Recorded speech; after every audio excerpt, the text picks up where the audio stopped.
Hello, welcome to the weather update. It's about 10 o'clock on December 19th, 2020, and yeah, it's been chilly, but it's also been pretty junky. Haven't really had any nice clear skies. Yesterday was kind of overcast, cleared out at night. Today we had a lot of cirrus around, unfortunately.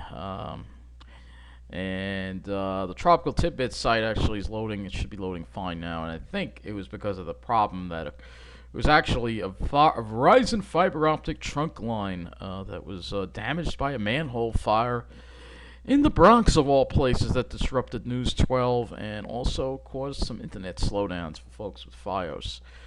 So anyway, that's probably why I didn't have a weather update. The internet was really slow, and I just didn't want to bother with it. So it's 26 right now in Carl Place, 26 in Farmingdale. Last night it got down pretty chilly, so we're going to look at some of these observations here across the area here from Farmingdale and see what it got down to last night. Looks like the low got down to, let's see where the minimum temperature is. Here it is. Let's see. Oh, didn't get that cold. 21 actually, but it really let's see. Today the high was only 30. Actually got up to 34 today. Yesterday though it stayed below freezing. So let's take a look at Islip. I mean, not Islip, Brookhaven Airport, because that's where it did get very cold. And it is 20 there right now, with the radiational cooling. Got down to 8 last night in the West Hampton Dwarf Pines. So, yeah, it got down pretty chilly last night in the Dwarf Pines. Let's see how New Jersey did. See how cold they got in their Pine Barrens over there and west of Toms River. Let's see how they did today. Hit 36 there. Not as cold, probably because they don't have the snow cover, so it only got down to 15. Okay, so let's take a look at the models, and we can finally look at them and see what is coming our way. You can see that we have a system here, and yes, the Weather Service has changed their radar, and it sucks. A lot of people complaining about it. I've gotten some complaints in the comments about it. It's not great, I'll tell you that right now. And I don't even see the radar showing up on here from other parts of the country here. So, it's only showing the OKX radar. So I'm gonna zoom out. What the hell? Really? Yeah, this is awful. I don't know. All right, let's see. Oh, you can put two different types of radar in here. But let's see. I want to see the radar for the whole country. You can't see the radar for the whole country? Alright, well, I don't know. Well, we'll have to go to the Oh, now it feels like loading. Let's just use the AccuWeather one, alright? Because I just want to show you the next system that's coming, that's all. I don't know, they always make it hard. Interesting. They always make it harder. Seems like seems to be. It never gets easier, it only harder. I don't know what is going on there, but we'll just have to look at the radar on this and wait for the whole thing to load. I'm looking for the national radar. Well, I hope our internet slowdowns were fixed. Yeah, it's coming in now. You can see the frontal system that's going to be affecting us tomorrow. This is going to weaken a lot as it moves toward our direction. So let's first start with the upper air here, and so see we got this weak ridge over us. This trough's going to come in. It's going to pass through, and it's going to hang around. So we're going to get some colder conditions and some unsettled weather for the beginning of next week, and then a huge trough comes in ahead of it with a huge ridge, which means a big surge of warm air on Christmas Eve and rain. And then behind it, a really deep trough comes through, so there will be another shot of cold air after Christmas. And it looks like we still have some troughs coming through to bring us that cold air. We'll look at the European, and I think we'll have the same kind of idea here. Yeah, similar. It looks a little different. But you can see there's that huge ridge, and then there's that trough that comes on through. And that's going to bring in some cold weather after Christmas. So we're going to go look at the surface, and we'll see what we got to deal with here. So here's that system. It's a weak system. You can see as it moves east, it's really going to weaken, and there's just a slight chance of a light rain or snow shower, mostly rain because it'll be too warm. And then after that moves out, you can see that there's a low that forms offshore, but the energy just doesn't time out right for a big coastal storm. Monday we'll just be dealing with clouds, and then we have this high build in for later Tuesday until Wednesday, which hopefully should bring us some nice weather. And then here comes this system for Christmas Eve, and it's going to be a very strong low-level jet, a very strong cold front for Christmas Eve. It looks like typical for 2020 to get an LLJ on Christmas Eve. Cold frontal passage sometime Christmas morning, maybe ends with a little bit of light snow, probably not much of an accumulation, and then it turns much colder later on in Christmas Day with this high building in for the weekend thereafter. We can look you can still see lots of low pressure systems here forming. So we still got some storminess going on from time to time. So let's take a close look at our area here, and we'll go ahead and look at this next system that we got to deal with here. I'll look at the NAM. So here's this next system that we got to deal with for tomorrow, and you can see it's mainly light precipitation. You can see maybe a chance of a little light rain or snow shower. It looks like it's going to linger that chance into the evening. The NAM wants to have it linger into the evening. It's probably not going to be a whole lot of precipitation. We'll look at the total accumulated precip. Let's see what it's bringing us. Not very much.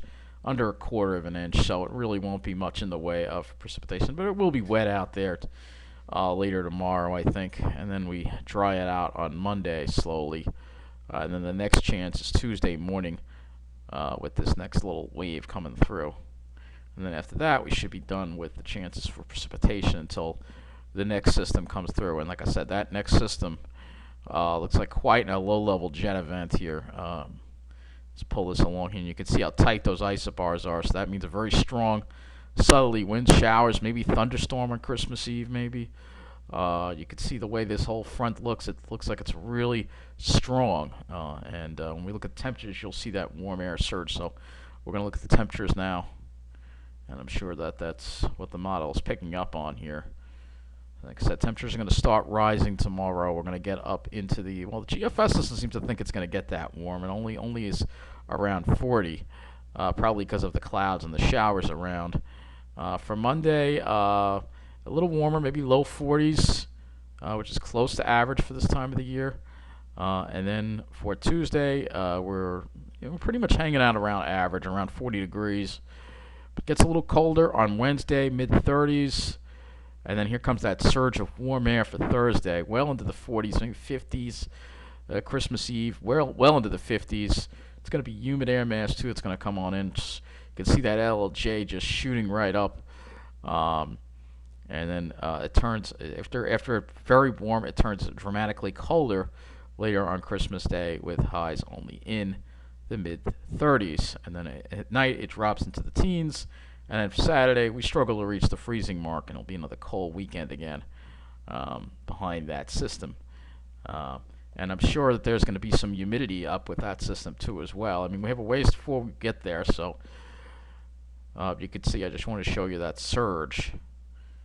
This also shows the wind, so you can see the northwesterly flow that we're going to be having. And then here comes that LLJ, a really strong LLJ for overnight. At overnight time, and there's going to be a lot of wind too with this. So Christmas Eve going to be pretty stormy. Yeah, look at some of these winds. Wow. So this is going to be a very strong LLJ event for Christmas Eve here. Typical for 2020 to get a freaking severe weather event on Christmas Eve, but that's par for the course. What can I tell you? So let's look at the skies. Let's see if we can get any clear skies in here. Back this up here. Tomorrow, obviously not. Let's see, Monday, not really. Tuesday, not really. Wednesday would be our best shot, but then guess what? The cirrus is probably going to roll in on us. Thursday, definitely not. Christmas Day, probably not. We'd hardly have to wait until Saturday, maybe, before we could get a clear day again here. It's very hard to get some clear days. We've been dealing with a lot of clouds, which really sucks. Not really nice skies, and it's a shame because you got all this snow on the ground, and you can't really even enjoy the pines. All right, this is the 0Z NAM. See, plenty of clouds for Monday and probably Tuesday too. So we're just stuck in the clouds, stuck in kind of a junky pattern. We're not really getting any nice clear skies, unfortunately, which kind of sucks. Um, and tomorrow we'll be dealing with some chances of light rain. It is interesting to GFS. Let me just go to the temperatures for a minute. I want to look at something for a minute. I want to look at the HRRR. Because some forecasts have the temperatures much warmer for tomorrow. So let's look at the 0Z HRRR. No. Yeah, I don't think it's because of the snow cover, I think. So temperatures are probably not going to get probably mid to upper 30s. I don't know if we'll see 40 tomorrow or not. On Monday, we have a little more likelihood of reaching 40, but not really. So let's go look at this and see. This is the HRRR model for tomorrow's rain event, and the HRRR has done pretty good. So you can see a little light rain. I mean, I could call it a rain event as a stretch, but it'll just be a little bit of light rain around in the afternoon. It probably won't be that much of a soaker, just a little light rain here and there, and that would pretty much be it. Do want to look at windy.com for a minute, and we're going to look at that storm again for Christmas Eve, because that looks pretty potent right now. Alright, I'm not interested in windy premium. Alright. They're probably gonna eventually charge us for this, just to see the European model. This is typical. Everybody just wants to make a buck. This is the 4 years of grief had. Alright, don't rant about it. It's almost over. Let's look at these wind gusts on the European here. I'm just curious to see what this is bringing for Thursday night and Christmas Eve here. Oh yeah, this is going to be pretty stormy. So we got a ways before we get there, but you can see, look at some of these wind gusts.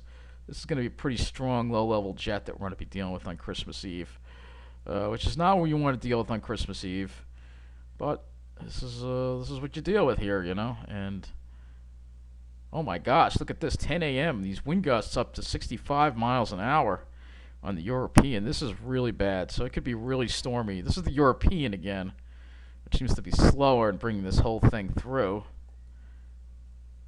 Look at this. This is incredible. 74-mile-an-hour wind gusts on Christmas Day at Brookhaven.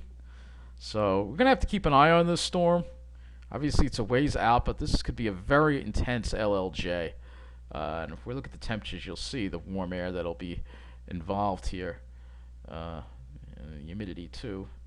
If you're dealing with humidity, yeah, you might be dealing with some humidity. Maybe dealing with some power outages on Christmas Eve and Christmas Day. Can this year suck anymore? Seriously? Bad enough it's all junked up all the time, but look at all the clouds here.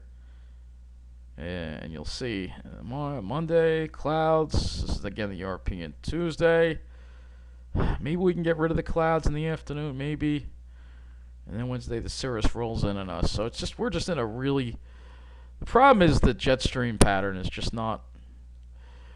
We look at the jet stream here. I think that this is the problem we have.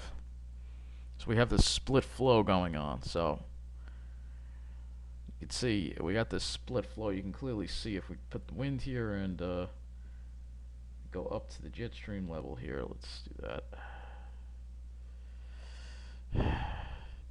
You can see we got this just mess, you know, split flow. You want to have the air coming right from Canada, but that's not what's happening. And so because of the split flow, we can't really get any nice clear skies.